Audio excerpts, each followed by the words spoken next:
El presidente colombiano Gustavo Petro confirmó que fueron hallados con vida los 4 menores que desaparecieron el pasado 1 de mayo y de los que no se tuvo noticia en 40 días. Los niños se perdieron en la Amazonía colombiana luego de que la aeronave en la que viajaban se estrellara. El expresidente de Estados Unidos, Donald Trump, se enfrenta a 37 cargos en medio de la investigación por los documentos clasificados que fueron hallados en su residencia de Florida. 2 de sus abogados dimitieron y se espera que otros expertos se unan a su defensa en los próximos días. La presidenta de Perú, Dina Boluarte, presentó un polémico balance de sus 6 meses de gestión, asegurando que logró restablecer el orden constitucional en el país. Esto cuando esta misma semana la mandataria tuvo que declarar ante la Fiscalía por los presuntos abusos de la fuerza pública en las protestas en las que murieron unas 60 personas. Ampliamos desde Lima. Bienvenidos a este informativo con las noticias más relevantes del continente americano. Soy Valentina Torres Sánchez y es un gusto acompañarlos. Comenzamos en Colombia porque el presidente Gustavo Petro confirmó que fueron hallados los 4 menores de 1, 4, 9 y 13 años que estaban desaparecidos desde el pasado 1 de mayo. El rastro de los niños se perdió luego de que la avioneta Cessna en la que viajaban con su madre y otras 2 personas se accidentara en la selva amazónica colombiana. Los menores recibieron atención médica tras ser encontrados.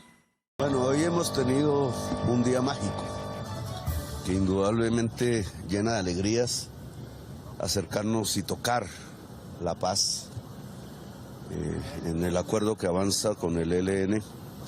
Y ahora regreso y la primera noticia es que efectivamente las comunidades indígenas que estuvieron en la búsqueda y las fuerzas militares conjuntamente encontraron a los niños 40 días después. Estaban solos, no habían sido, ellos mismos lograron un ejemplo de sobrevivencia total, digamos, que quedará en la historia.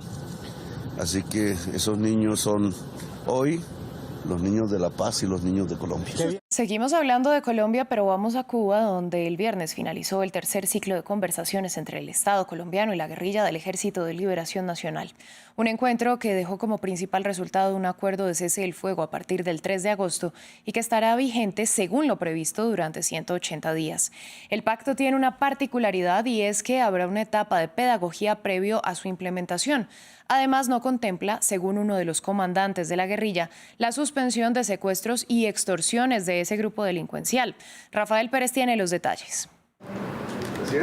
Un paso firme en Cuba hacia un acuerdo definitivo. Así se desarrolló el cierre del tercer ciclo de negociaciones de paz entre el gobierno colombiano y el grupo guerrillero en activo más grande del país, el ELN. En el encuentro se firmaron varios lineamientos para facilitar el diálogo. Entre ellos, un cese al fuego que comenzará el 3 de agosto y se extenderá por 180 días, el más largo pactado hasta ahora. Rebajar la intensidad del conflicto para que en Colombia haya un mejor clima para la participación de la sociedad en este proceso de paz. Ese consideramos que es de los aportes importantes de los acuerdos que hemos suscrito acá. El alto el fuego se desarrollará bajo la égida de varios mecanismos de monitoreo. La ONU, el gobierno, la Iglesia Católica y contará con un proceso pedagógico previo para discutir las prohibiciones que serán efectivas. Que firma de estos acuerdos parciales hoy, que los llevan a ustedes a un cese al fuego, a un punto que nunca habían experimentado en los diálogos, a un cese al fuego que sigue con una promesa.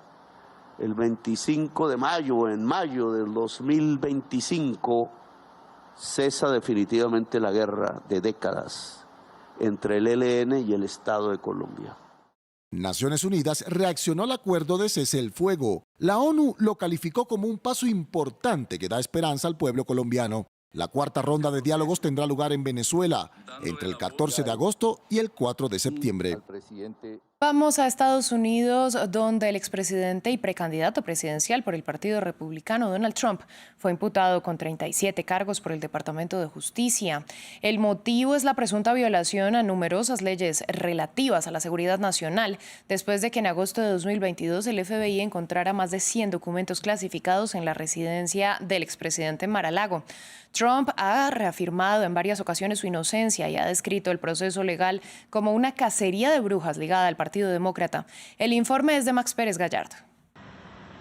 Donald Trump, imputado por el Departamento de Justicia. Las autoridades estadounidenses dieron a conocer el acta de acusación contra el expresidente. Dicho documento indica que el también magnate enfrenta 37 cargos relativos a la violación de leyes sobre seguridad nacional. El fiscal encargado del caso, Jack Smith, reveló el informe donde se incluyen los cargos contra Trump y agregó que nadie está por encima de la ley. La adhesión al Estado de Derecho es un principio básico del Departamento de Justicia y el compromiso de nuestra nación con el Estado de Derecho es un ejemplo para el mundo. En este país tenemos un conjunto de leyes que aplican para todo el mundo. El ahora precandidato republicano para los comicios presidenciales de 2024 ha arremetido en numerosas ocasiones contra el fiscal Smith, llegando a calificarlo como un psicópata a través de una publicación en la plataforma Truth Social, de la cual Trump es propietario. En el mismo mensaje, el expresidente tilda al actual presidente estadounidense, Joe Biden, como un criminal. Biden ha sido blanco de críticas en las redes sociales de Trump, que acusa al presidente demócrata de utilizar al Departamento de Justicia en su contra. El mandatario estadounidense ha expresado que no ha hablado sobre Trump con la cabeza del Departamento de Justicia, Merrick Garland. Presidente Biden, ¿ha hablado ya con el fiscal general? No he hablado con él en lo absoluto, no voy a hablar con él, no tengo ningún comentario sobre lo ocurrido. Tras la revelación del acta acusadora, Trump está citado a comparecer ante una corte en Miami el martes 13 de junio. Seguimos en Nicaragua. Un tribunal de Managua ordenó a la Procuraduría General expropiar los bienes de los 222 expresos políticos desterrados por el gobierno de Daniel Ortega. El fallo divulgado el viernes establece el decomiso a favor del Estado de Nicaragua de todas las acciones y las sociedades mercantiles que los condenados tengan. Según los magistrados del tribunal, la decisión hace parte de la resolución que en febrero ordenó el destierro inmediato de más de 200 disidentes del régimen autoritario de Daniel Ortega. La ONG Human Rights Watch alertó que el gobierno hondureño no tiene voluntad política para establecer una comisión internacional contra la corrupción. La directora de la Organización para las Américas, Juanita Gobertus, aseguró que el país cuenta con decretos legislativos que obstaculizan una debida investigación y hacen que los procesos contra diputados no avancen adecuadamente. Human Rights Watch pide eliminar esas trabas y asegura que en más de un año de la actual administración no se ha materializado la adecuada instalación de la comisión contra la corrupción. No establecer mecanismos efectivos de lucha contra la corrupción genera graves violaciones a los derechos humanos en materia de salud, en materia de acceso a servicios públicos básicos, en materia de consulta previa de comunidades indígenas, en materia claramente de lucha contra la pobreza y de la desigualdad. A veces vemos la corrupción como un tema abstracto, desligado de los derechos humanos. Cada acto corrupto genera como resultado de ello violaciones a los derechos humanos.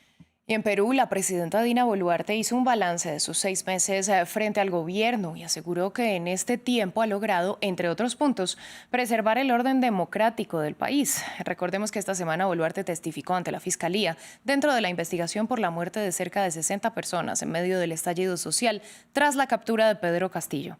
Francisco Zacarías, corresponsal de France 24 en Lima, nos contó los demás aspectos clave del balance de la jefa de Estado.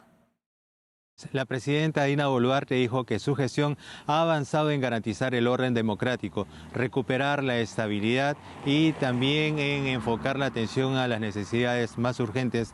La mandataria señaló que Perú se encuentra en la vitrina de los inversionistas extranjeros tras la crisis política y social que sufrió esa nación en los primeros meses de este año. La mandataria reveló que de enero a mayo Perú registra más de 3.800 millones de dólares en inversión pública y tras criticar a sus adversarios, la jefa de Estado dijo que la violencia no produce nada y por eso pidió a los líderes de otros partidos ser portadores de la paz y no de la violencia. La presidenta Boluarte también fue enfática al desmarcarse de la corrupción y dijo que en su gestión ningún ministro, viceministro, ni el primer ministro, ni la presidenta ven al Perú como una bolsa para enriquecerse. Fin del informativo, gracias por su sintonía.